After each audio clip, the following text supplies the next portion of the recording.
A bump map is an illusion in all reality. A bump map is different than a displacement map because when you render something with a bump, it's going to look like the geometry has been perturbed in some fashion. It's really good when you want to simulate bricks so that you have the actual brick material look like it's rising and then you have the mortar looks like it's pushed in. Or if you want to have disturbance on the skin or cracks or tears or any kind of bump at all, this is a great way to go. When you want to literally move the surface of your object so that the polygons are actually pushed in and out, then you want to use a displacement. A displacement map will literally look at the map and the values inside that map and determine how to move the geometry. So let's go ahead and take this same image map and we're going to plug it into the bump channel.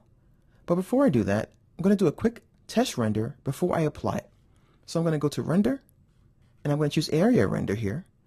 And I'm simply going to drag out a selection. And let's take a look at the surface of the shirt before I put this into the bump channel itself. Alright, so as you can see, we have our camo and we have a little bit of that ambient color over here on the shirt, on the edges. So what I'm going to do now is go back to the preview. And I'm going to take this image map and I'm going to literally click and plug it into the bump channel as well. Now if you look at our preview down below, look at the difference. It looks like it's perturbed now. We have some insets here and also some extrusions. I'll go ahead and disconnect this. Now it looks flat again. This is once again an optical illusion and I'm going to render this out and show you what it looks like. So I'll plug it back into bump and I can also enter a value here as well. This is a starting value and you can click and put any number you want that will change how severe this effect is going to be. So for example, I'll go ahead and punch in 2 and we'll change dramatically how that's going to look.